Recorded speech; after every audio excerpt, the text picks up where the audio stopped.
Jed! Dog, if that don't sound like old Leif Crick from back home. It does for a fact. What do you suppose that no account wants around here? We'll soon find out. Jed, doggone it, you come out here and let me in.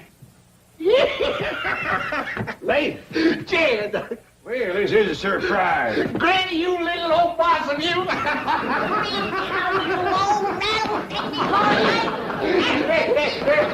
She ain't changed a bit, has she, Jed, huh? No bigger in a minute and scrappy as a banyan. Hey, look who's here. Howdy there, Mr. Crick. Sure is good to see you. Ellie Mae Clampett, you're as pretty as a fistful of pink hollyhocks.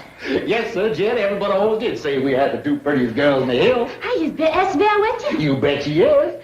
Hey, where's Jethro? He ain't home from school yet. How about Marty? Bring her along? Oh, I had to leave my woman home to do the chores, Granny. Roof needed patching, well caved in, had to be dug out, mule needed chewing, lots of little things like that. You know, we just poor gully jumpers. We don't roost high on a hill like you folks. Isabel ain't out in the corner, Mrs. Crick neither. I had to leave my woman to home, Ellie Mae. And Isabel, she's over at the motel unpacking and purdying herself up. Motel? Well, Leif, we got plenty of room to take care of you and Isabel right here. Well, now, Jed, you know I ain't one to trade on a friendship.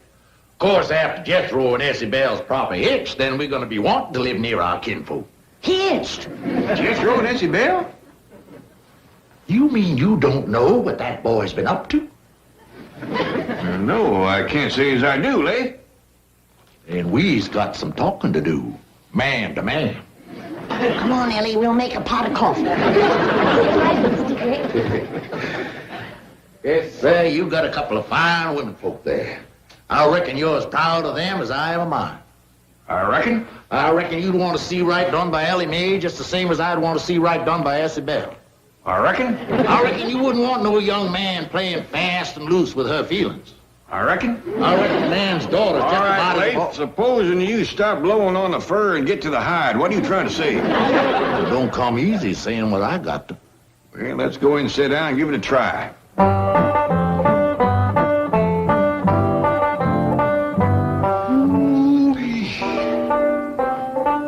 You got yourself a regular palace here. You got... I better take off my cloth now, I don't want to get you fancy coffee, old dude. Just leave everything on, Leif, and sit down and speak your piece. Oh, my. Sure do beat sitting on the stump now, don't it? I guess you got this here chair stuffed full of money, huh, Jed? Huh? Yeah, Leif. Now, about Jethro and Isabel. Well, to speak plain out, your Jethro done grabbed a hold of my Isabel's heart. I don't recall Jethro mentioning Isabel's name since way last summer when she won that beauty contest. That's when it happened. What happened? This happened. Love letters wrote by your Jethro to my Isabel. Love letter? Steaming hot love letters. Someday I gotta have a long talk with that boy. Let me see the letters. Jeb, I hadn't better. You having a purty, sweet, innocent young daughter of your own, you might just anger up to the point where you'd hurt that boy. Jethro got out of line, did he? Well, I wouldn't exactly call it getting out of line, providing his intentions is honorable. These letters was wrote way last summer. How come you just getting here?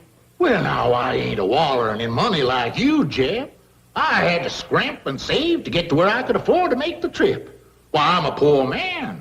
Only treasure I got's my little Isabel. All right, Leif. Not knowing what Jethro wrote, it's hard for me to speak. But I know he'll want to do the right thing, and I'll see that he does. Spoke like a true hillman. Why, I said to Morty before I left, I said, dry your eyes, Morty. Jed Clampett's a man of honor. I says he'll see that Jethro does the right thing by our Isabel. And I will, too, Leif. You can count on it. Yes, sir, Jed, you sure got yourself a palace. I expect you got more money than a pig has grunts. We's eating regular. I expect a generous man like you's aiming to settle a heap of that money on Jethro when he gets married. Him being almost like a son to you and all. Don't count your chickens before they're hatched, Leif Crick. I want to hear Jethro's side of this first. Oh, you're a good man, Jed. Fair. Like I says to Isabel, I said, Dry your eyes, honey. Jed Clampett's a fair man. He's gonna do the fair thing. He's gonna see you married fair and proper to Jethro. And like I said to you, Leif,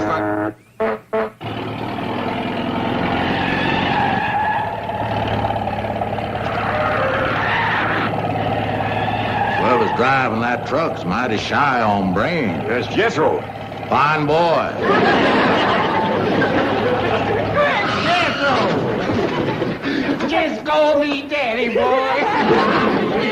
Jethro, Leif here says that last summer you wrote some love letters to his daughter, Essie Bell. Love letters? Boy, it ain't nothing to be ashamed of, son. Most natural thing in the world for a handsome boy like you to write letters to a beautiful girl like Isabel. Them was fine letters, too. You should be proud on them. Well, thank you. How come she never answered them? Well, son, right after she won that beauty contest, she must have got hundreds of letters like yours, proposing marriage and things. Well, it took her a while. Now, hold on, Leif. Jethro, did you propose marriage in them letters?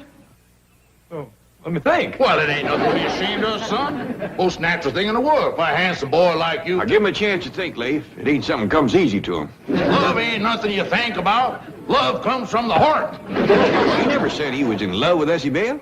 Well, he always was. You remember when you used to tote the books home from school? Old Mel Pratt, he took them away from you and beat you up? Yeah, but he was twice as big as me. Yeah, but if you was to marry Isabel now, that would sure leave old Mel Pratt drinking from an empty jug. Yeah? Yeah. It's something you have to decide about right now. Well, of course you don't. You just think on it for a while. Think about how Isabel's the prettiest girl in the hills. Yeah? Best dancer, too. Yeah? How much you'd like to marry her. Yeah! Take on, son. Now, wait a minute, Jethro. Think what you're doing. You sure you're ready to support a wife? Could be you'd have to quit school. Well, hot diggity dog, then I'm ready. I'll bring Isabel over for supper. But first you go down to one of them fancy Beverly Hills jewelry stores and you pick out a great big diamond ring. All right, and while I'm there, I'll get something for Essie Bell, too. I'll see you later, son. Bye-bye, Miss... Bye-bye, Daddy Crick. Woo-hoo! I'm gonna get married. Someday I should have had a long talk with that boy.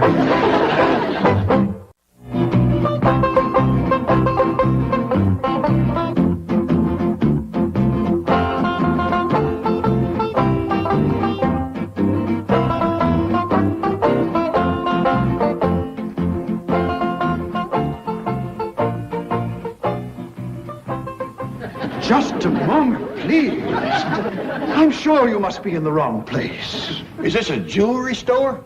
Well, yes, but we sell only the very finest and most expensive pieces. I suggest you try a notion store. Jethro done got the notion what he needs now is a ring. Hey, Uncle Jed, there's some rings all here. Yes, but please, now, I'm sure you... Them red diamonds is pretty. Those are rubies. Well, ask her if she wants to sell one. Madam, the ruby I'm referring to is not a lady. How she got them rings is her own business. Just ask her if she wants to sell one. Perhaps you will understand how out of place you are when I tell you that no ring in this case sells for less than $10,000. Now, wouldn't you like to look elsewhere? Yeah, show us where you keep the good stuff. Security guard, please. That's right, Paul. Mr. Drysdale said we should always ask for the best. Did I hear you mention the name Drysdale? Yes, sir? Milburn Drysdale? Yes, sir? He's our next-door neighbor. He keeps Jed's $35 million in his bank. Granny, I ain't sure it's 35 million no more. Might be close to 40 by now. You got the phone in your hand. Call up Mr. Drysdale and see who's closer, Jed or me. Stand by till I make one call. Things have been a little slow since Christmas. Quiet in place, huh, Isabel? I'll say. Gee, Paul, this is just about the biggest place I ever did see. Yes, sir, Isabel. You did a mighty wise thing when you decided to marry up with Jethro. I didn't decide, Pa. You did. I didn't even answer his letters. Well, it was a good thing I did discover those letters.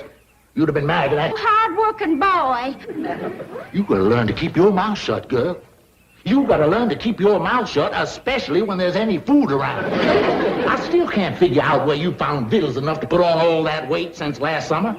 Mel Pratt's been feeding me. He wanted me to get good and strong so I could help him clear that acre of land. That ain't land, girl. That's rocks. If you want to marry up with a boy that's got an acre of rocks, you should at least have him cut and piled up into a fine palace like this one. But Mel Pratt loves me, and I love him. I don't want to hear that name no more, Isabel. You're gonna marry into the lap of luxury, girl. You're gonna wear fine clothes and jewels. You're gonna have servants to wait on your hand and foot. You're gonna have a butler running ahead of you, opening doors, all kinds of things like that. Oh, look at that! Stay right here now, Isabel. You don't want him to think we ain't never seen a butler before, do you?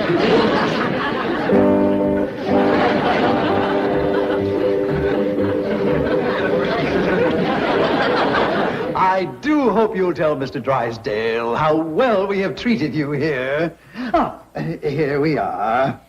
Now, this is the engagement ring. Thank you.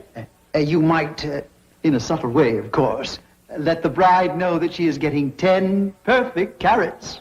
Well, that's mighty nice of you. Nice, my foot.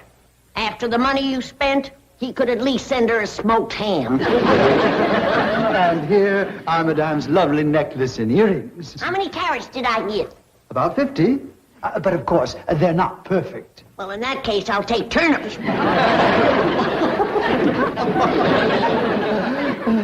And for Mademoiselle, this beautiful diamond bracelet. Do I get some carrots, too?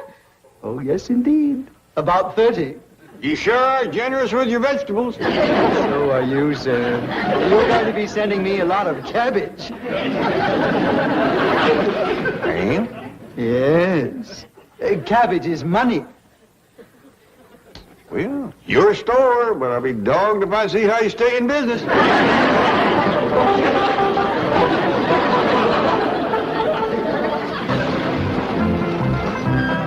like Leif and Essie Bell is here. Yee-hoo! I want to see my sweetie. Now, Jethro, you get a hold of yourself. I don't want you running in there and picking up that little girl and scaring her half to death. Yes, sir. You put the truck away. I'll wait for you here. We'll all go in together like a proper family order at a time like this. Yes, sir, Uncle Jed.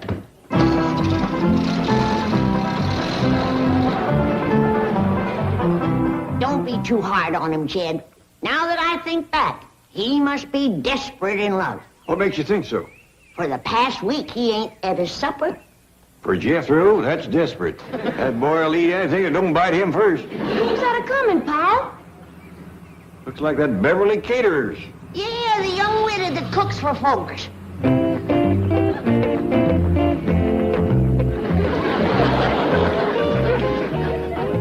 Hi, is Jethro ready? Ready for what, ma'am? For our regular date? Howdy, Mary. It sure is good to see you. You're right on time. Let's go. Wait a minute, boy. You got a date with this girl? Yes, sir, Uncle Jed. Well, every day after work, she picks me up, and we drive up into the hills and park and watch the sun go down. Then you know what we do? They may go in the house. What do you do, boy? Well, then we climb into the back of the truck and eat all the victuals that's left. No wonder he ain't been eating his supper. I've got your favorite today, Jethro. Swedish meatballs. Jethro, the girl you're going to marry is waiting in the house. You can't go running off with her and leave Essie Bell. Oh, yeah.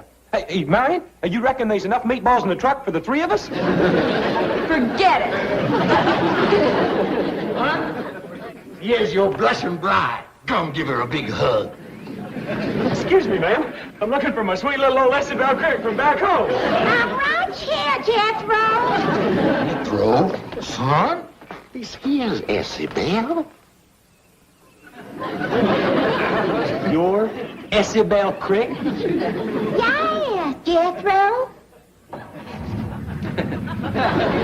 Marion!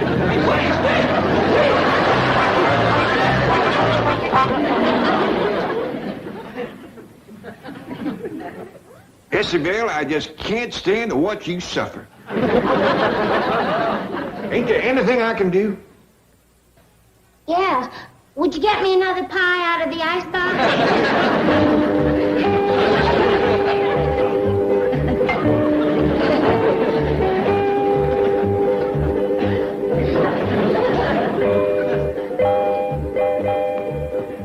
There you are. Thank you. Want some? No, not right now. You don't appear to be too unhappy. Oh, heck no. I like pumpkin pie as well as apple. I mean, how about Jethro running off? Mr. Clampett, if I told you something, would you promise not to tell Pa that I told? 'Cause he told me not to tell you. And if you tell him I told, well, there just ain't no telling what he might do. Near as I can sort out the tails and the tolls, I think I can promise. It ain't Jethro I'm in love with. It's big old Mel Pratt back home. Well, now, tell me more of what your pa told you not to tell.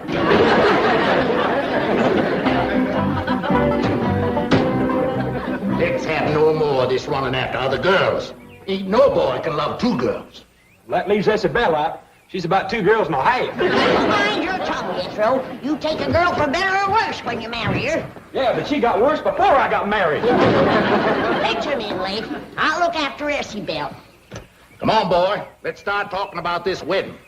Well, Mr. Crick, You call me daddy now you're marrying up with my daughter. but Mr. Crick, I don't think I want to get married to nobody. I want to finish the 6th grade so I can be a brain surgeon. You should have started thinking about that before you wrote Isabel them hot, steaming letters full of love talk. I don't remember no love talk. You don't, huh? Now, just how'd you start them letters? Dear Isabel. Well, ain't that love talk, calling a woman dear? It is. I'm in trouble with a lot of women. Men, too. Well, Leif, I see you fetched him back all right. Now, Jethro, you get upstairs and get packed for your honeymoon. Oh, but Uncle Jed, I don't want Oh, get up there and do like I tell you. Oh, yes, sir. You're a good man, Jed. Fair. I try to be. What do you think of my giving Jethro and Isabel my house for a wedding present? Oh, that is fair. That is really what you call fair. Of course, it's just a little 2-room place, but they'll make out. well, I ain't the best at counting, Jed, but I done towed up 12 rooms since I've been here. Oh, I ain't talking about this place. I'm giving them my little shack back in the hill. Back to home? Yeah, there's a half-acre land goes with it. Of course, it's mostly rocks and stumps, but a couple of strong young'uns like Jethro and Isabel have that thing cleared in 4 or 5 years. Is that all you're gonna give them? Oh, shucks, no. Isabel, fetch in that other wedding present I give you. Coming, Daddy Clampett? That's better. I always said you was a generous man. Why, just before I left home, I said to Morty, I said, why, Jed Clempett's a generous man. Why, there's just no telling what he... What are you doing with him? Daddy Clampett gave him to Jethro and me to take home with us. You can't take him home with you. Why, folks is liable to think he's my grandson. Well, you could tell him he's a monkey. That ought to clear it up, leastwise for some folks. Jed, you mean you ain't gonna give the young'uns no money? Oh, you bet I am. Here you are, Isabel. Here's a brand new penny for you to nail up over your cabin door. Ain't nothing brings you luck like a new penny. Thank you, Daddy Clampett. Look, Pa, ain't it shiny? You get that thing out of here. Well, you'd be better off marrying that Mel Pratt. He's got a whole acre and a nice cabin, and he's got a sow with a litter of pigs. Now, just a minute there, Leif. Isabel was promised to Jethro. While we're on that subject, let's have a look at her dowry. I ain't got no dowry, Daddy Clampett. Here, you don't want Jethro marrying no girl without a dowry. Now, Mel Pratt, he don't care. He'll take a dowry or no dowry. How soon's the wedding? I'm all ready to dance. There ain't gonna be no wedding, Granny. I'm taking my assy out of here. Come on, Isabel. Now, just a doggone minute. I got all dressed up to have a wedding dance. Now, let's have it. But she's gonna marry Nell Pratt. Don't bother me with details. Let's get on with the wedding dance.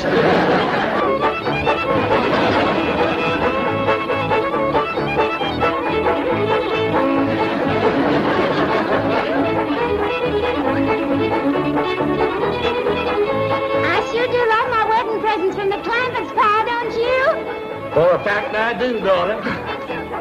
Always said you was a generous man, Jed. Forget it, Leaf. All it's gonna cost me is some cabbage.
Skipper some table manners, or Granny ain't gonna let him eat in her kitchen. I'd a heap rather have him eating in my kitchen than that big, overgrown, lazy, good-for-nothing Leif Crick. Now, Granny, don't start on Leif again. He's gone. He's on his way back to the hill. He don't live in the hills. He lives in the gully. And it's his kind that give the hill people a bad name. He's on his way back to the gully and his daughter with him. Now, let's forget him. Granny, don't get yourself all angered up. Who's angered up? You are, because that Leif Crick tried to get you to marry his daughter. Ain't that right? Shucks, no. They's both going back home. I'm the only one that has the gumption to hold a grudge. It's a sorry thing when a poor old stove-up, wore-out, gray-haired old granny has to do all the grudge holding in the family. Well, leave go of it, Granny. Now, Leif is gone, and you can't start a fire without you got two sticks to rub together. You calling me a stick? Start in on me. Here. Have some of this scalding hot coffee. It'll cool you down.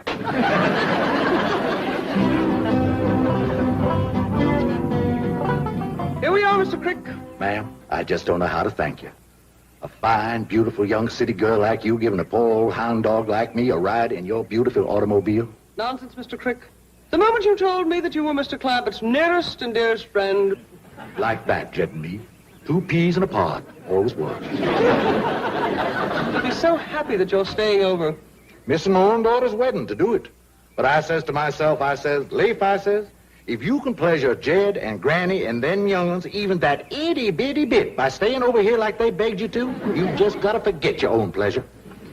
Just like Mr. Clampett, always thinking of others. Like that, Jed and me. Two birds and a mule's tail. Always was. I wish I could stay and see this joyous reunion between two old friends, but I must be getting back to the bank. Yeah. You take good care of old Jed's money, you hear? You keep a tight hold on it now. Don't you worry, it's safe. That's comforting to know. It's comforting to know that Mr. Clampett has friends like you. I hope you can stay for a while. I'm going to try my best. You got my word.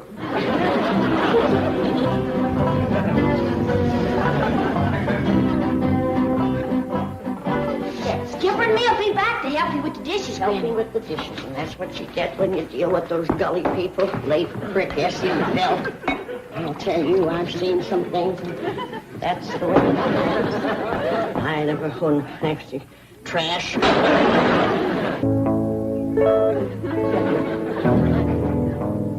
What you got there, Skipper? Mr. Crick. You speak to me, boy. That was late exposed, Mr. Crick. Hi there, Ellie. I get to my feet, honey, only I'm so tired from walking all the way up here. Well, I thought you went back home for Isabel's wedding. Oh, Ellie, darling, promise me you never gonna treat your pa the way that girl treated me. What did she do? Went away and left me stranded. Without no car, no money, no food, all sick and starving. We got plenty of food, and Granny will doctor you back to health. No, honey. I don't want to burden nobody, but I would like to see your pa's face just one more time before I pass on to my reward. Now, maybe if you was to help me, I could get to my feet and make my way to the table. I mean, to wherever your pa is. Well, he's in the kitchen. Good. I am cooking grits and jowls, Billy boy, Billy boy. I am cooking grits and jowls, charming Billy. And my victuals will be safe now that Ree is rid of Lake. He's a good for nothing, low down, lazy varmint. Hello, dear sweet little old granny. He's back and drunk to boot.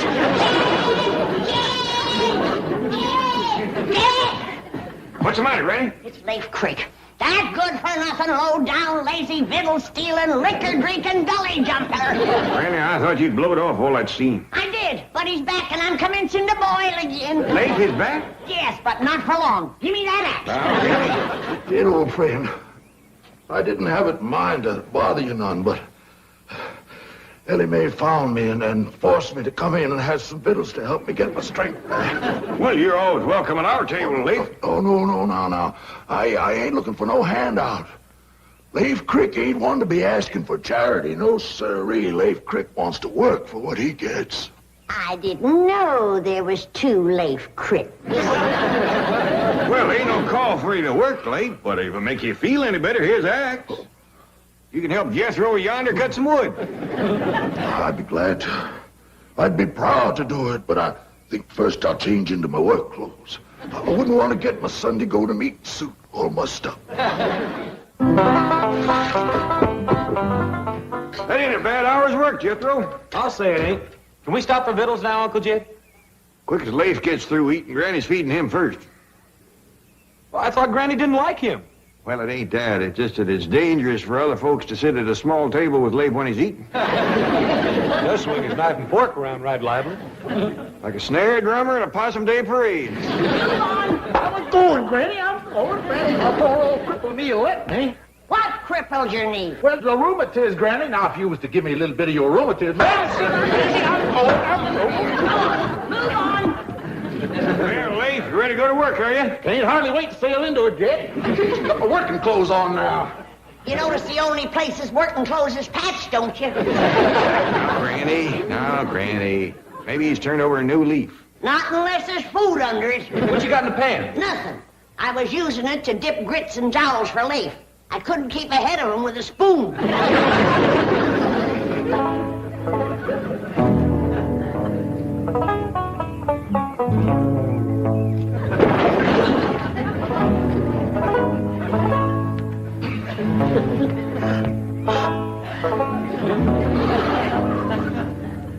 I can't believe it.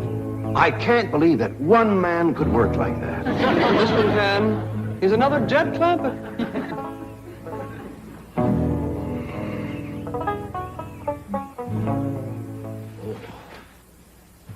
Howdy, Miss Hathaway, ma'am. I'm afraid you caught me resting a bit. Well, you deserve to rest.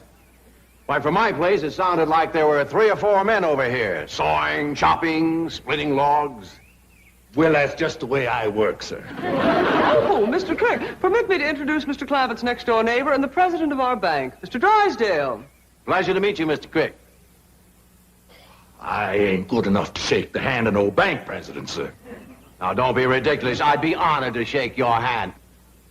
It's all rough and full of calluses from working every day from sunup to sundown. By George. You and Jed Clampett are certainly cast from the same mold. Is that like this, Mr. Drysdale? 2 peas in a pod. 2 bears and a mule's tail. Well, if you gentlemen will excuse me, I'll run along and say hello to Jethro. Sit down, man. You must be exhausted. Shucks no, Mr. Banker. The way I work, I could go on like this for days. Of course, it is beginning to catch up with me a mite. I ain't a young fella like you. Oh, I'm not so young. Well, according to Jed, you are.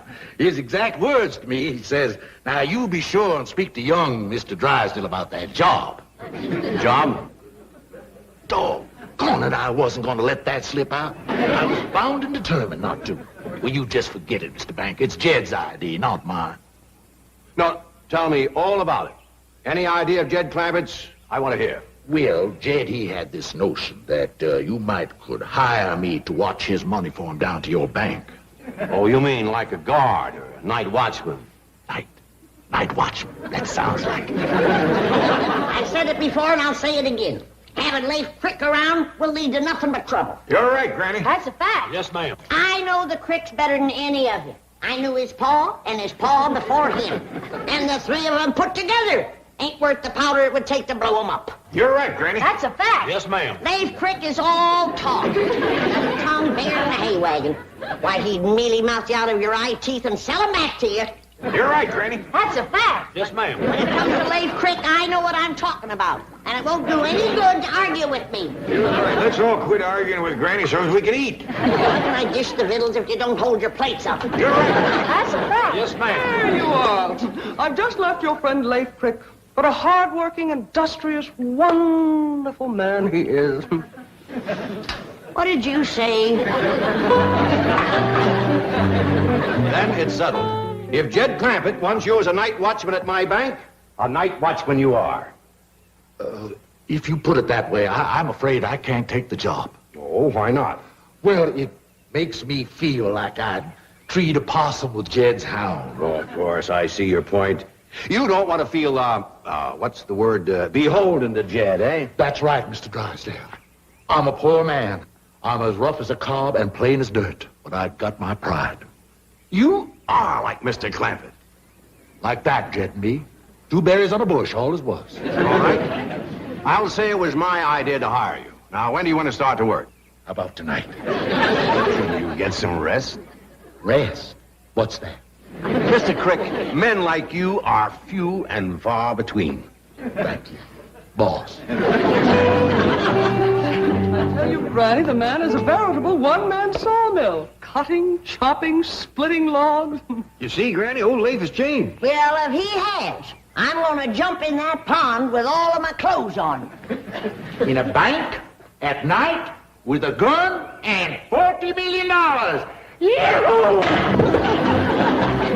Yahoo! See, Granny? I told you so. Yahoo! I dog you, Granny. She was right. Granny.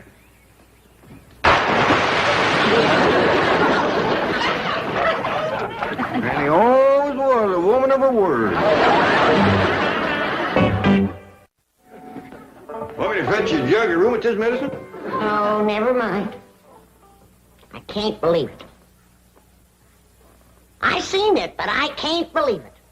Leif Crick swinging an axe, splitting wood. You ain't heard the best part, Granny. Old Leif done got himself a job. A job. Leif Crick. That's right. I've changed my mind. Fetch my jug.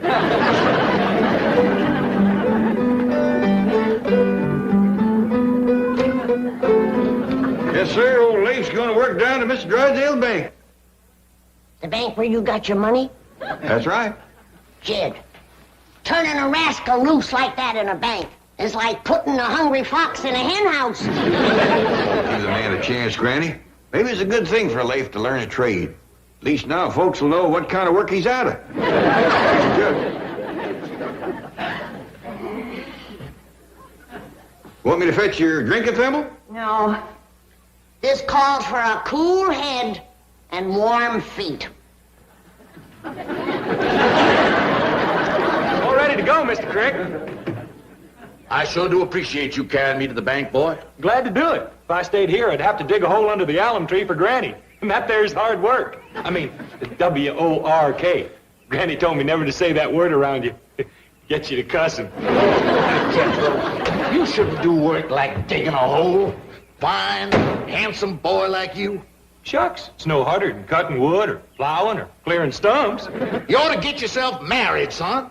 Then you wouldn't have to do woman's work. Yeah. Make yourself comfortable, Mr. Crick. Mr. Drysdale will be right back. Thank you, ma'am. My, this must be the finest, most beautiful office in all the world. Oh, I'd hardly say that. Well, I reckon it must be you, ma'am. Pretty girl always makes a room pretty. Mr. Crick, you devil. Oh, this is where you keep old Jed's money, is it? Yes, the Commerce Bank is very proud to be the guardian of the fortune belonging to your nearest and dearest friend. Like that, Jed and me. 2 drips of dew, all as was. Well, make yourself at home. I'll just have a few words with Jethro. A fine boy, Jethro. Yes. Looking for a wife. You and him would make a mighty handsome couple.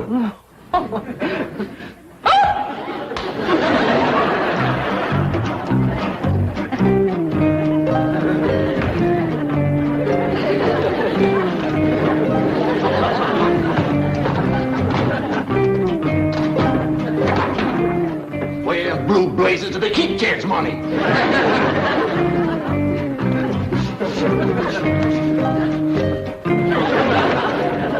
Good to see you, Jethro.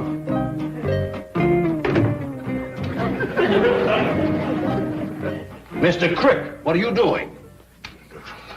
Giving thanks, Mr. Drysdale, sir. Just giving thanks for a fine, generous, upstanding young man like yourself letting a poor old razorback like me work in his fine bank, looking after the money of his nearest and dearest friend. Wait, Crick. You're a good man. Jed Clampett is wealthy in more ways than one. He is? Yes. A friend like you is worth more than $1 million. Oh, I do hope to be, sir. I do hope to be. Where is that no-account, overgrown, big, lazy... Granny, I told you Leif has got a job. I'm talking about Jethro. He promised to commence to dig me a root cellar. Well, Jethro is taking Leif to work. I'm going to start the root cellar for you. One bad apple will spoil the barrel. You mark my words. That Leif is going to turn those young'uns into a no-account like himself. Granny, Skipper and me's ready to help dig your root cellar. Ain't we, Skipper? Come on, Skip, let's go. Don't look like them two a spoiled man. Give him time. Leif ain't going to be around to do much spoiling. I bet you Mr. Drysdale's got him working to beat the band right now.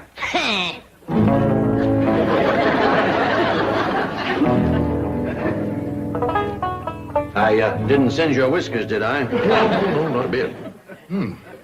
First time I ever tied into one of these. Is it all for me, or do I give you half? No, I don't smoke them. Mr. Crick, would you like me to send for my barber? No, I can smoke it by myself. No, I thought you might want a shave and a haircut. My barber would be happy to come over here to my office and give you one. You mean right while I'm a-setting here? All I have to do is call him. That sure is handy. Yes, isn't it? I'll just keep that in mind if I ever should need a shave and a haircut. Well, right now, I'm anxious to get to work. That's the kind of a man I am. I'm not much of a one for sitting around. Good.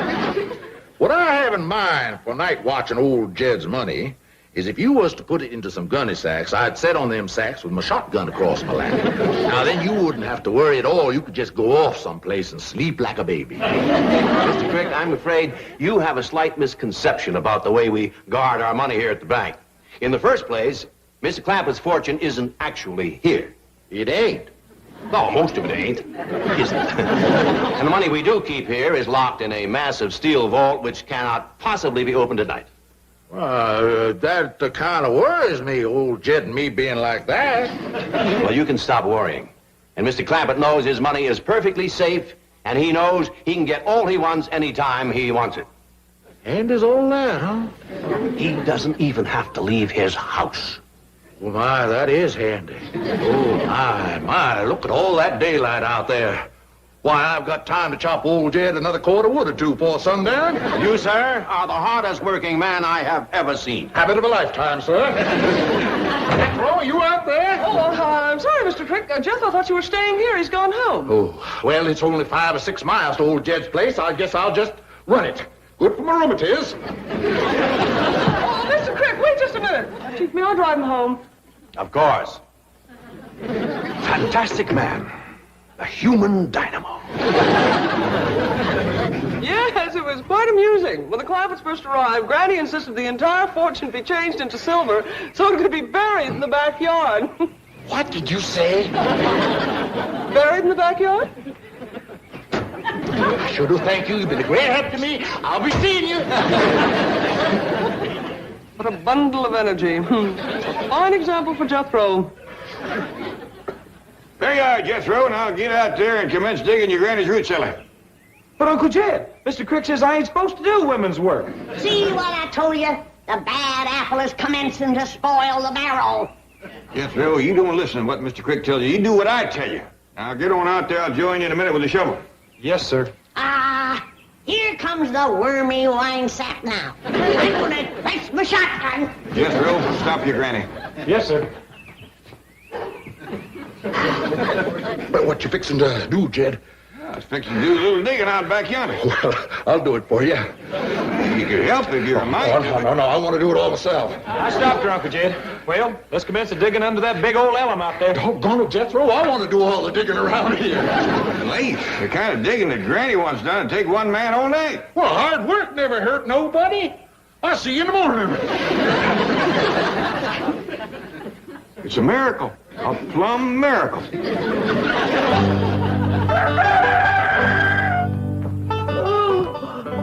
I said it last night and I'll say it again this morning. If that Leif Crick has dug me a root cellar, I'll jump back into the cement pond with an anvil in my arms. I wouldn't say too much, Granny. Leif's been right full of surprises lately. He's nothing but...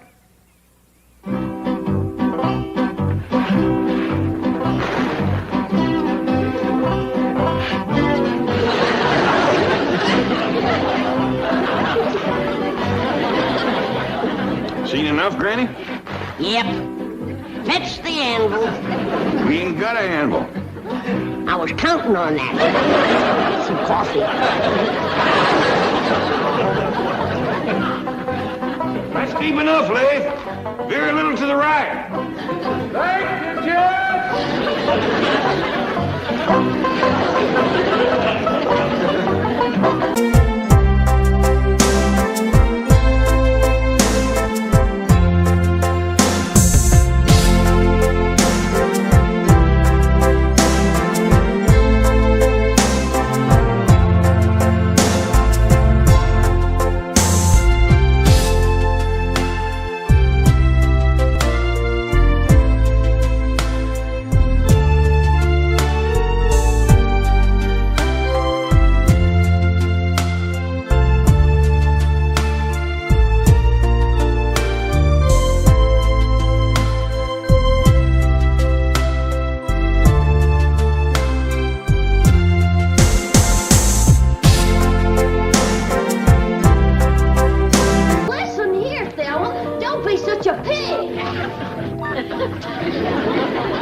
Sorry, Porky, I didn't mean it.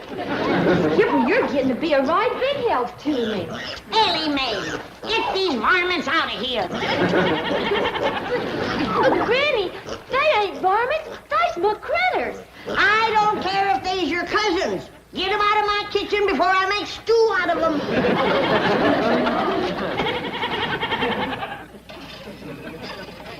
Jed, Ellie Mae's critters are crowding me out of my own kitchen.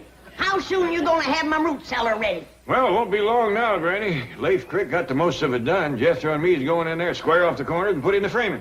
Well, let's hurry it up. I need a place where I can get off to myself. Well, Jethro's down in the hole now. Let's go see how he's doing.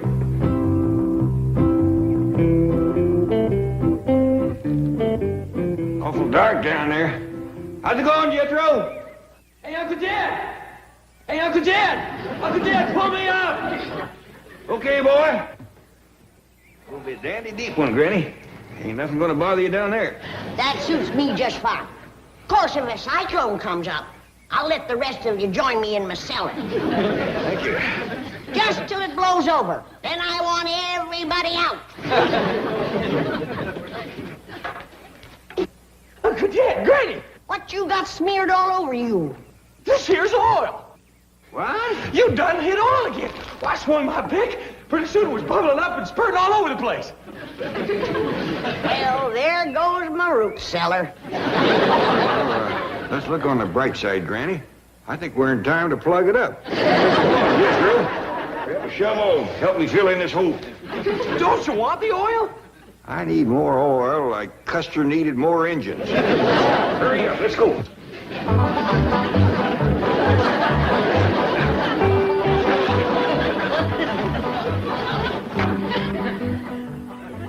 Good morning, Chief. Morning. Can you think of any reason why Jed Clampett would be digging a large hole in his backyard? No, not unless he's going to take his money out of your bank and bury it. Sorry, Chief. We do not joke about such things. Now find out why the Clampetts are digging. Yes, sir. That's it. Big smile. Hold it. What's going on in my office? Yes, that. Well, it seems some girl from the secretarial pool has been chosen to represent the bank in the contest for Queen of Beverly Hills. Oh. Chief, it seems to me that intellectual measurement should determine who will represent this bank. You've got something there. Of course, she's got something there, too. Morning, Mr. Drysdale. Did we have a picture of you with your bank's representative? Well, seems only fitting and proper. Fine. Right over here in front of the desk. Pardon me. Chief, I thought you agreed with me that intellect was more important than cheesecake. Oh, yes, we do want an intellectual look. You are a secretary, right? Oh, yes, sir, Mr. Drysdale.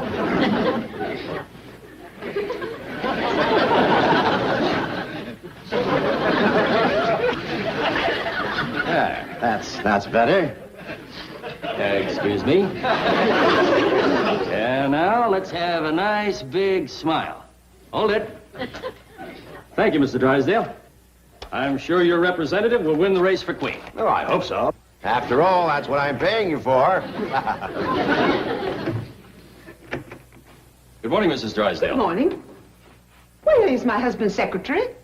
She's in his office with him. Thank you.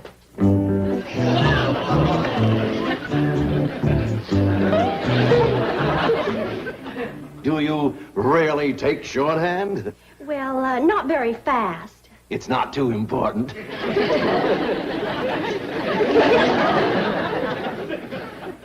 She is a secretary?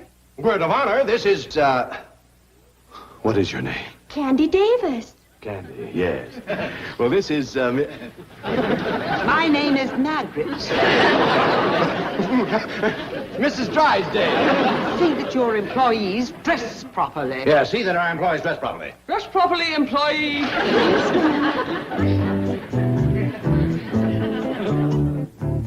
Well, now, Milburn, there is another explanation that I'd like. Yes, dear. Those hillbilly friends of yours are defacing that beautiful estate next to us. They're burrowing about like so many gophers. I want to know why. Well, I did ask somebody to look into that. You. Chief, I forgot. She forgot. I'll look into it immediately. Really, Milburn, I've taken all I can from those Clampetts. Well, I haven't. That oil money still keeps rolling in. Money isn't that important. Who steals my purse steals trash. Shake hands with a dedicated trash collector. I'm terribly sorry, but Miss Commerce Bank forgot her banner. What is this beauty contest nonsense? Well, it's in connection with Beverly Hills' 50th birthday celebration, the semi-centennial. You see, Margaret, it is important. The spotlight of the world will be on our fair city. And what will the spotlight show? 4 unkempt hillbillies digging holes in the ground. Who's going to look at them with 100 girls like this parading around? I told you to wait in my office. Oh, yes, ma'am. I hope you're not going to overlook the intellectual approach to this contest. The girl who wins will reign as Queen of Beverly Hills, and she wins a trip around the world.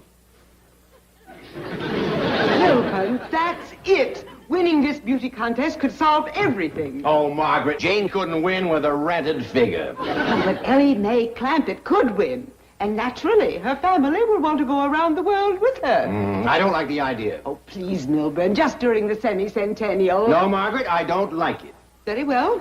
Mother will arrive tomorrow for a 6-month visit. I like it. Gonna have a root cellar 60 foot deep, where I can sit alone and rock and never hear a peep. And if Ellie brings her fingers in, I'll throw them out the door and Well, Jethro, dig me down 60 feet more. La-di-da-di-da-di-da-di-da-di-da-di-da. La-di-da-di-da-di-da-di-da-di-da-di-da. La-di-da-di-da. What happened? I done struck oil again. It's a regular plague. It's a black day, Jethro. Sure enough, is for me. I need a root cellar in the worst way. I got some goat cheese that should have been put underground a year ago. If it gets any riper, it's going to run us out of the house. Granny, look who's come to see us, Granny. Jethro, what have you been doing? Digging a hole in the ground. But every time I start Jethro, we ain't talking about them holes, remember? Oh, I am. I was just trying to tell Miss Jane that every Go time on outside and wash up. Thank you. Dig the hole, Jethro. Get some. Don't talk, Jethro. Just keep quiet. Don't talk. Mr. Clampett, we shouldn't have secrets from one another. Now, let's discuss those holes you're digging. Well, we better hadn't, Mr. Drysdale. Liable to get you all stirred up. What? Is it about your money? Tell me. You see, you're stirred up already. Let me ask Mr. Clampett's help with my problem. Perhaps that will solve yours. Could we step outside? Yeah, but not too far outside. Very well. Chief, why don't you stay and visit with Granny? Granny, let me tell you some of the advantages of the modern-day bank vault over, say, a hole in the ground. I'm listening. Mr. Clampett, the city of Beverly Hills is about to choose a queen. You don't say. Yes, a number of beautiful girls have entered the race. How many you got running? Quite a few, but there's always room for one or two more. And another advantage is that our vault is nice and dry. In fact, air-conditioned. Now, things become moldy and damp when left underground too long. I've known that to happen. But it would be a mite unhandy for me to have to go clean down to your bank every time I wanted something. But you won't have to. You just pick up the phone, tell me how much you want and when you want it, and it'll be here like that. Real? Yes, ma'am. Now, that'll be much handier than using your own backyard, won't it? Yeah. Especially after all the trouble we had trying to dig them holes out there. Now, here are some of the other advantages. And in addition to reigning over the city of Beverly Hills as queen, the winner will also get a trip around the world. Well, doggies. Yes. There'll be parties and dances. She'll be the center of attention, besieged by handsome, eligible men. You know, something like this is exactly what Ellie Mae needs to turn her into a lady. You are right. What a wonderful idea. Well, she got a chance of winning? Mr. Clampett, if Ellie Mae runs for queen, I can practically assure you that she will win the race. I hope I can get her to run. Jed, Mr. Drysdale has done talked me into not digging any more holes. I'm for keeping everything in the vault down to his bank. Whatever you say, Granny. Come on in and help me toast something. We'll be right back. You know what, Granny? The city of Beverly Hills is going to have a queen. No. And you know how they're going to pick the queen? How? They're going to have all the girls run a foot race. I'll be switched. Congratulations, Chief. You did a great job. I was mildly magnificent. How did you do? Mission accomplished. Ellie Mae will enter the race for queen, and the finals will be held beside the Clampett swimming pool. By George, that calls for a raise. Chief, it's all in the line of duty. Oh, no, it isn't. I deserve a raise, and I'm going to have it. Hey,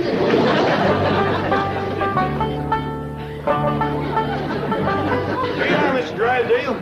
Granny tells me you're going to keep all these victuals for her down in the vault in your bank. That ain't all, Jed. If ever I need anything, he's going to fetch it out here himself. Well, that is surpassing kind. I wouldn't open that until you get it down to that air-conditioned vault. Now, Granny's got cheese in there. It'll walk down to the bank by itself if you give it a chance. Look up, Chief. Half a victory is better than none. Wait till you hear who's going to run in the race for Queen of Beverly Hills. I heard. And I think Ellie Mae will win. Don't be too sure. Who could possibly beat her? Granny's going to try. Oh, Granny, you haven't got a chance. We'll see about that. My legs is every bit as good as Ellie Mae's. Well, don't just stand there. Pick up your basket and let's get back to the vault. Where do they come off thinking I ain't got a chance to be queen? Now, cool down, Granny. I reckon they just never seen how fast you can run. On your mark. Now do your best to give me. Get set.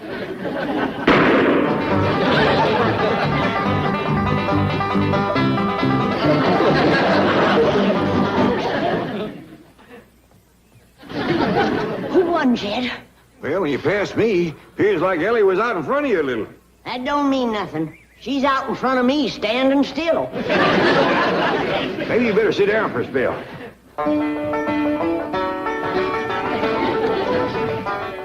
Now, Granny, you sure you want to race against all them young girls? You're darn tootin'. I'd do anything to be queen of Beverly Hills. How come you're so anxious? 'Cause when I'm queen, folks will have to do what I tell them to. And I got a lot of changes in mind for this town. Sorry I beat you, Granny. You only beat me because we was running on level city paving. I'm a stump jumper and a hedge hopper. Jed, you and Jethro wrestle me up something to jump over. I'll show this young'un how to run. Well, Granny, you might could get hurt. Like I said, Granny, I don't care nothing about being queen. You don't have to race me. Now you listen to me, both of you. If I'm going to sit on the throne of Beverly Hills, these legs is going to take me there. Now you get ready to run, and don't hold back. On your mark. Get set.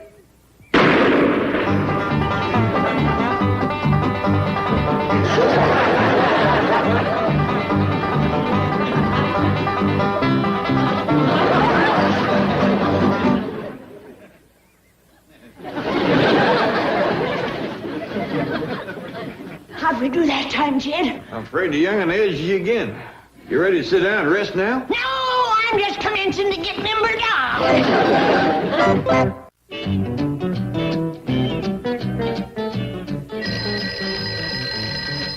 Hello? Don? Well, I don't care what it smells like. It stays in the vault until I say take it out. Hold on, Granny. You gotta slow down and rest a spell. Where do you get off like that giving orders to the next queen of Beverly Hills? You're no queen. You've been running for 2 hours straight. And as soon as Ellie Mae gets her wind, I'm going to race her to Pasadena and back. Come in. Oh, Granny, I'm to talk to you immediately about running for queen. You in the race, are you? Oh, no, I'm hardly at my best in a bathing suit. Bathing suit? Why would you wear one of them things? Well, all the contestants have to wear bathing suits. Not me. But it's one of the rules. Then I'm taking myself out of the race. I don't blame you, Granny. Why, if I was to show up in one of them skimpy bathing suits, it might start the men folks to fighting over me. And I hear tell that these city men are bold to begin with. And one of them rascals might run up and grab me and hug me and kiss me and choke me off and marry me. And I'd just put myself back in the race. So, you see, Miss Davis, being a beauty queen isn't all fun. It's lots of hard work, too. Oh, I won't mind that. I'll just keep thinking about that wonderful trip around the world. Wonderful. Have you ever had those shots they give you? It's a nightmare. Why, your arms will ache for weeks, and you'll break out in these large black and blue bumps, and sometimes break out in a rash. Well, other people have gone through it. I guess I can. Now, wait, you haven't heard the worst part of it. Mr. Drysdale, I'm representing your bank. Don't you want me to win? Well, of course I do. But I feel responsible. I feel duty-bound to show you both sides of the picture. You might want to drop out. Now, don't you worry about that. Nothing can discourage me. I'm going to win that contest for you. Thanks a million. Well, Chief, mission accomplished. Ellie Mae will be the sole entry from the Clampett family. How did you do? No good. Cheer up. Ellie has a good chance of beating her. Oh, Miss Hathaway, Mr. Drysdale, can we be getting back to town? I have a date tonight with the head judge.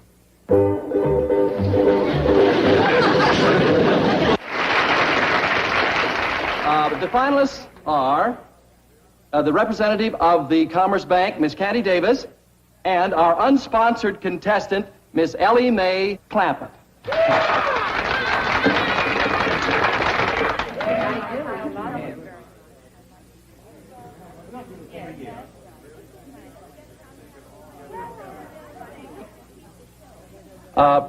Excuse me, Mr. Milburn Drysdale, the president of the Commerce Bank, has an announcement to make. Thank you, Mr. Cummings. Due to circumstances beyond her control, Miss Candy Davis has been forced to withdraw from the contest. However, ladies and gentlemen, she will receive a trip around the world at the expense of the bank. And a substitute will appear in her place. Our two finalists will please come forward. Miss Clampett first.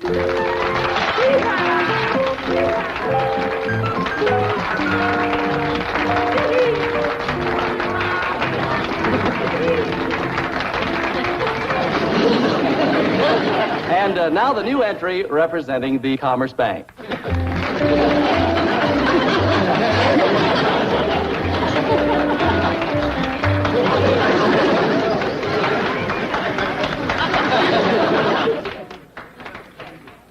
Are you kidding? Not at all. The Commerce Bank feels that intellectual measurements are more important than physical ones. And we have every confidence that you'll agree with us. Are you kidding? Each contestant will now step to the microphone and tell us in her own words how she intends to represent the city of Beverly Hills as queen on her world tour. Miss Jane Hathaway. Ladies and gentlemen, if I am so fortunate as to win, you may rest assured that I will carry the message of our cultural and intellectual achievements to our sister cities from pole to pole. And now we will hear from the winner. I mean, Miss Clampett. Well, first off, I'm going to take my critters, especially my skunk, along with me. Because critters, especially skunks, don't get much of a chance to travel. I'm going to take my Pa and Granny and Jethro and our hound dog, Old Duke, with me. I'll be mighty proud to represent the city of Beverly Hills. But just betwixt you and me, I'd heap rather Miss Jane here would win.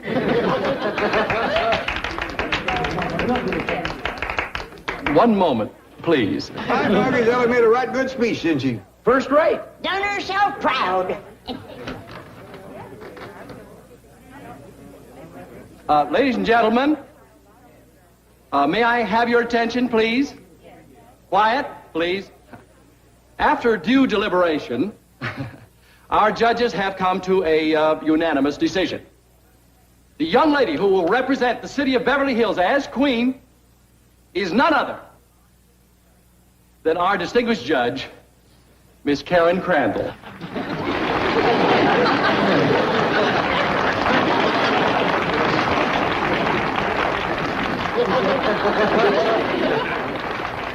I'm so grateful to Bob. I mean, Mr. Cummings. I mean, the head judge.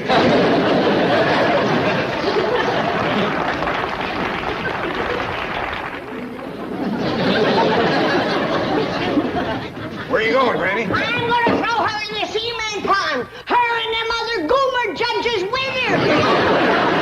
Now, don't tell me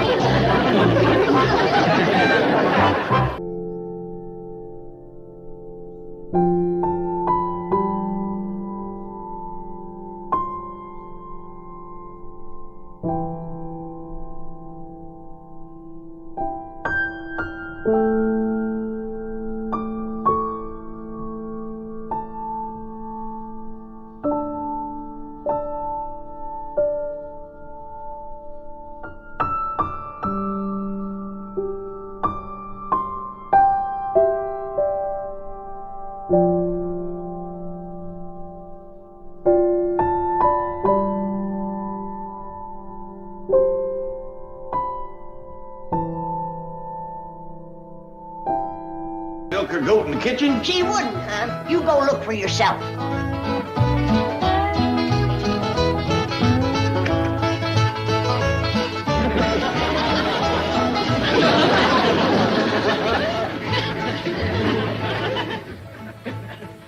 Well, She ain't milking her goat. she ain't. Now, Granny, wait a minute. Hold on, Granny. She's done work that Harry ain't to do it. Get out of my kitchen, you dead blame varmints. This ain't no bar stool. No, not so hard. Get off, Skipper. Granny, I don't think whomping's gonna do no good. I've been studying this problem a heap, and I think I got it figured out. I'm listening. But the only thing that's gonna get Ellie's mind off of critters is a nice-looking young fellow. I'm all for getting Ellie a fella. Maybe Mr. Drysdale can help. He's got some fine-looking young hands working down at his bank. Now you're talking. You get yourself a son-in-law that can keep his eyes on your money. I'll call Mr. Drysdale. Jed Clampett is on his way down here to look over his prospective sons-in-law. Now, I want to look them over first. Where are they? He is waiting in my office. He. One man you found? Only one, whose qualifications make him worthy of the hand of Ellie Mae Clampett. Trustworthy, loyal, helpful, friendly. Oh, bring him in. He'll be an old man before I get to meet him.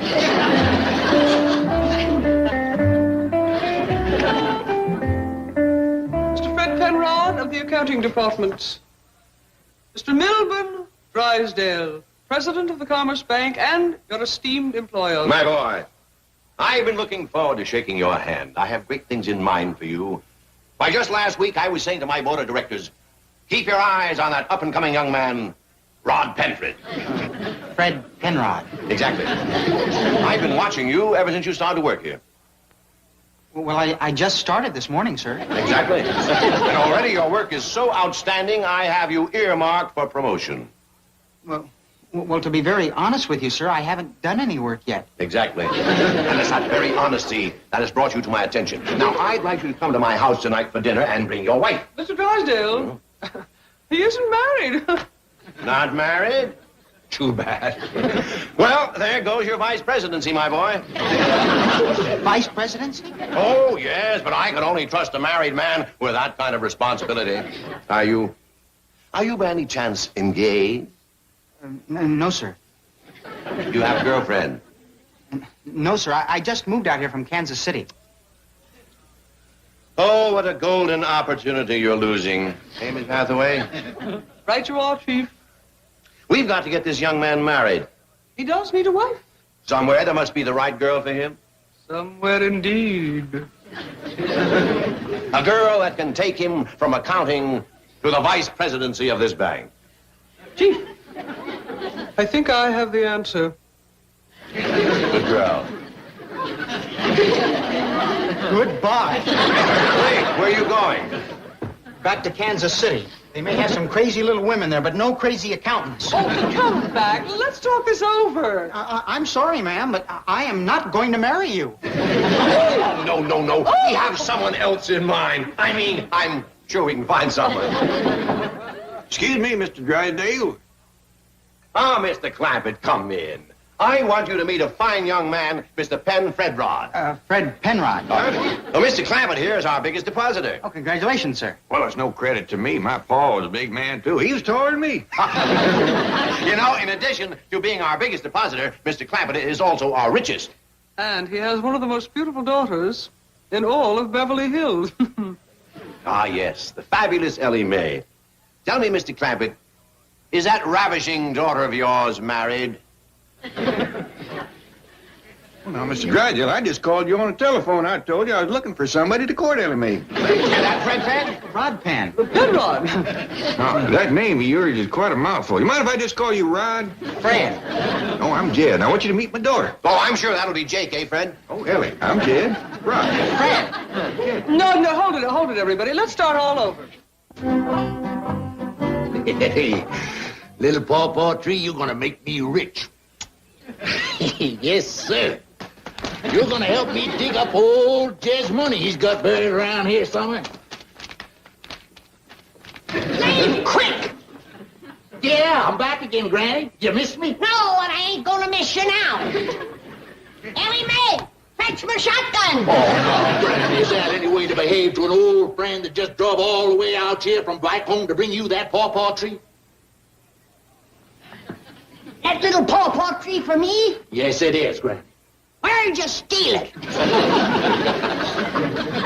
You cute little old possum, you. If I didn't have my loving wife, Maudie, back to home, I'd come a-courting you. Why, you lazy, good-for-nothing, ornery, low-down, thieving polecat. Dog, if you don't sweet-talk me better than my Maudie. Howdy, Mr. Ellie, darling. you must have heard your sweet little old granny wrong. She said to fetch a shovel, so old Leif go and plant that there pawpaw tree he done brung you. Pawpaw? No wonder Granny's jumping for joy. Fetch that shovel now, honey, and you take this thing away, huh? Ah, you good-for-nothing old gully jumper!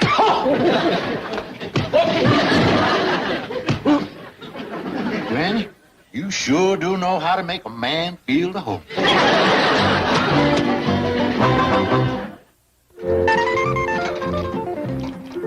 Whereabouts you want your pawpaw tree planted, Granny? Anywhere handy to the house where it gets a lot of sun. Well, how about where we filled in your root cellar? No. You're bound to hit oil. We don't want that messy stuff squirting out of the ground. Wherever you dig shallow. I hadn't figured on doing actual planting. Mr. Crick seemed right anxious to do that himself. No. If he digs, he's bound to strike oil. That man fetches nothing but bad luck with him. All right, Granny, well, Skipper and me will plant it. And hurry. The quicker that tree is in the ground, the quicker we'll be shed of that hairy victual vulture. Granny, you'll hurt his feelings. I'm talking about that hairy varmint sitting in the kitchen. The ugly one. Let's go, Skip. Make yourself a sandwich, or do you want me to? Did you eat all the ham they was? Only the one you give me. You got more. I got more room. You got more in you now than a smokehouse. Get out of here. Granny, I need my strength to dig a hole for that pawpaw tree I brung you. Ellie Mae is done planting the tree. Now get out of here. Ellie Mae shouldn't do hard work like that. That's for me to do. Now you climb into that puddle jumper of yours and take your worthless carcass back to the mud waller that you come from, you big bullfrog. You keep sweet talking me like that, you're gonna make me homesick for morning. Little stinker! I don't have to ask you who you're yelling at. I seen Leif's car out front. Where's Ellie? Out back, planting the pawpaw tree that Leif brung us. I'll go tell her to get purdied up. There's a fella coming to court her. Leif Crick brung us a pawpaw tree? Yep. He's giving it to us free? Well, I wouldn't exactly say free. It's already cost me a ham, a pound of butter, and a loaf of bread. And my usually sweet disposition. Ellie, honey. Where are you, darling?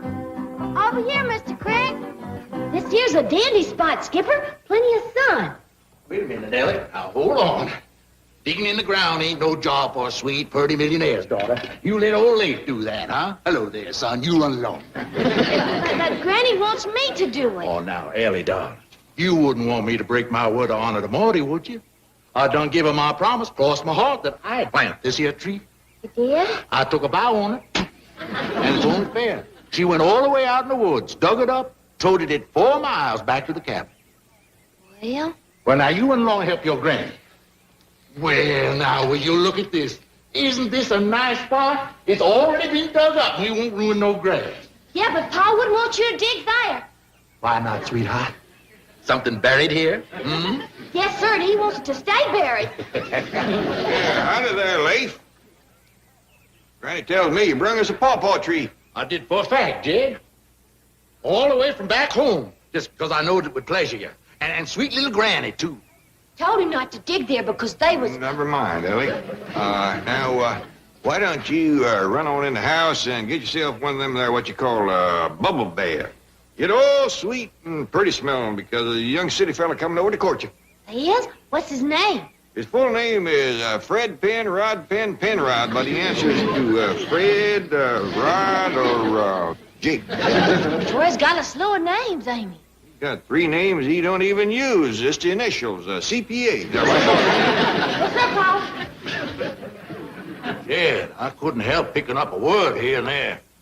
Now, surely you ain't fixing to let no city fella come a-courting Ellie Mae. Not when I got a big, strong, handsome, hard-working, honest, likable, intelligent, unmarried son back home. Is that the one they call Weasel? He spends most of his time in jail? That's the boy. He's out again now, Jed. Turn over a new leaf, straightening up his line. No offense, Leif, but I kind of think Ellie can do better. Well, let me send for him, Jed. You can see for yourself how he's changed, Dub has. He's a regular city fella now, fit right here in Beverly Hills. I wouldn't waste no bus fare bringing Dub out here if I was you. Well, I won't have to, Jed. I'll get Morty to put him in the shoes. He can walk out. Just forget it, Leif. Now, if you'll excuse me, Ellie's beau will be here directly. I want to see he gets greeted proper. Well, I'm telling you right now, he won't be the boy my dove is. Well, thank you, Leif. That cheers me up considerable.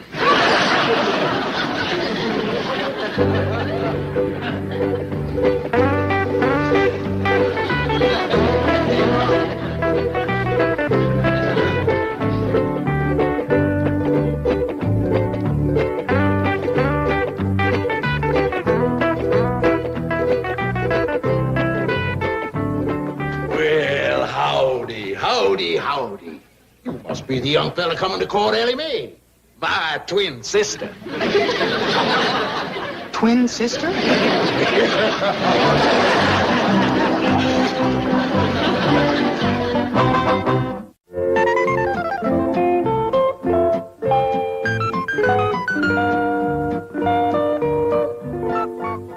Jethro, if you was a young city fella, wouldn't you just drop right to your knees and ask her to marry you? Yeah. Ellie Mae, you just about the prettiest thing the Lord ever put together. When that city boy looks at you, his eyes are gonna bug right out of his head. You say that Ellie Mae is bigger than you? Well, no, I wouldn't exactly want to say bigger, just fatter is all. We used to be just alike as two peas in a pod. The Ellie Mae took to eating more than I do. Hey, they sure don't put much candy in these here fancy boxes, do they? There's 3 pounds in that one. Good thing you didn't give it to Ellie. She wouldn't even bother to open it for that little dab of sweet. You know, I just remembered something. I should take my motor scooter in for service. It's overdue. Is that little thing what you ride? Yes, sir. It's very economical. You can't take my sister honeymooning on that. Why, she eats sandwiches bigger on this contraption. You're right. I'll come back when I can afford a truck. Something bigger. Little city boy, you running out on my sister? Oh, no, sir. Because if you are, you better never show your face around here again. I won't. I promise. And you pass that word around down there to the bank. Ain't gonna be no trifling with Ellie Mae Clampett. Next young fella comes up here, Corton's gonna marry her. Yes, sir. All 300 pounds of her. Yes, sir. Now you get out of here. Yes, sir. Must be your beau. Come on, Ellie. And don't you come back, boy. You have my word. Howdy there, young feller. Here's my daughter, Ellie Mae. Hi, Fred. Hi. So long.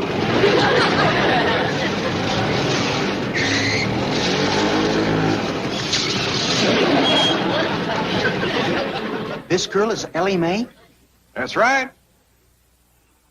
Boy, I've heard of crash diets, but this is fantastic. Is this Ellie's beau? Scrawny little feller. I'd like you to meet Ellie's granny and her cousin Jethro. Folks, this is Mr. CPA Fred Rod. No, Penrod. CPA stands for Certified Public Accountant. Oh, we couldn't remember all them names. Just call me Fred. Pleased to meet you, Freddie. Glad to meet you, Granny. Howdy, Fred. Hi. That there your scooter? Yes, it is. Can I ride it? Sure. Thank you. Help yourself.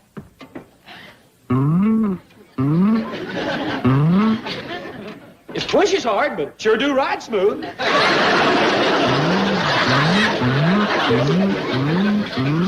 Come on in, young fella. Hello? Hello? Is this Luke's General Store over to Sibley? Is that you, Luke?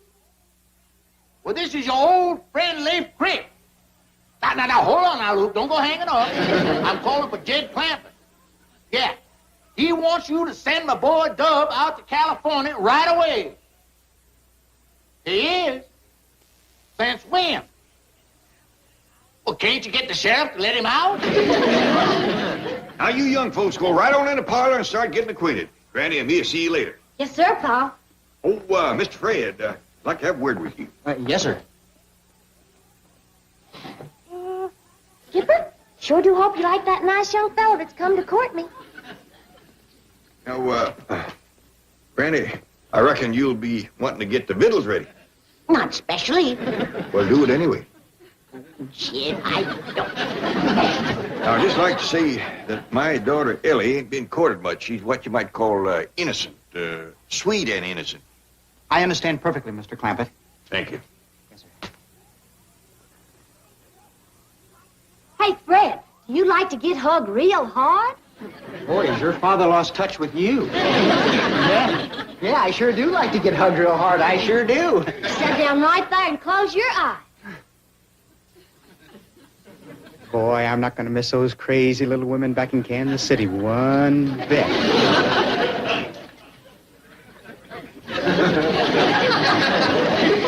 This is a good way to get acquainted. Yeah. You know something, Ellie? You've got to start using a milder detergent. Oh, no, Luke, you gotta do it for me. I mean, for Jed. Yeah, you gotta do it for yourself, too. If my boy's Dubs married to Jed's girl, Ellie, you're gonna get that money I owe you. And it's gonna save me a heap of digging, too. Now you tell the sheriff Jed Clampett's gonna pay for everything. Sure.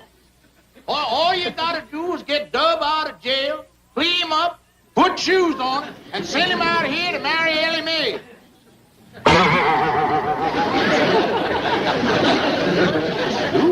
Did you hear some noise on the line? You quit bombing out!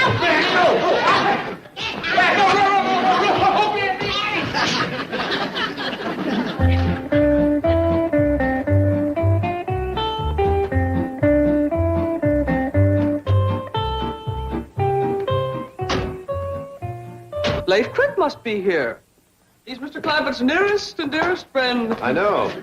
I tried to hire him as a night watchman at the bank, but the poor fellow just couldn't fit it into his busy schedule. Human dynamo, that man. Fantastic. He never stops working.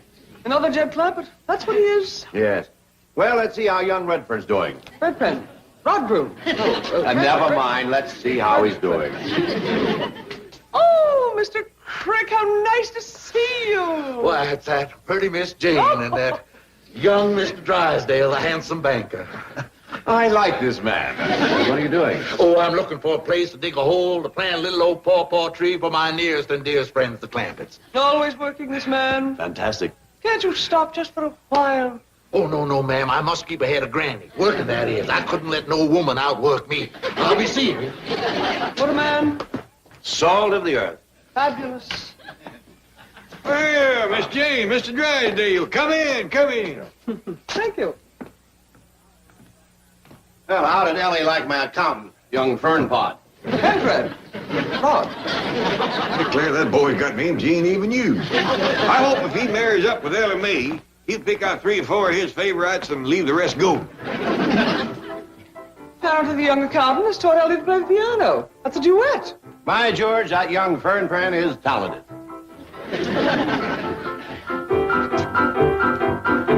Who's playing the piano duet? He is.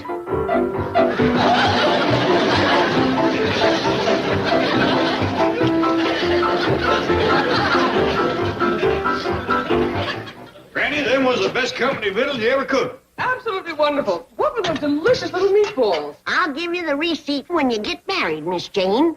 There's my owl burgers, deep-fried in possum fat. Husband will never leave home with them on the table. I had a nice big smoked ham, too. But that lazy good-for-nothing Leif Crick ate the whole thing. Granny, I would hardly call Leif Crick lazy. He didn't stop digging long enough to come in and eat. Digging? Leif Crick? Whereabouts? Somewhere out and back, I suppose. He's planting you a pawpaw tree.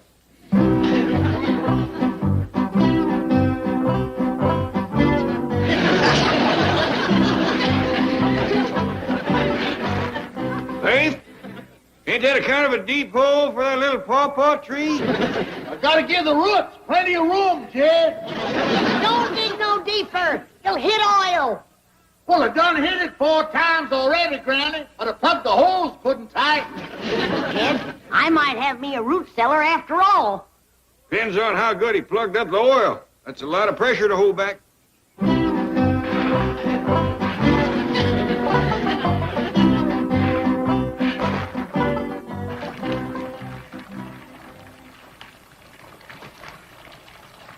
I think he plugged it up too good. Look yonder. Oil! oil. It's a regular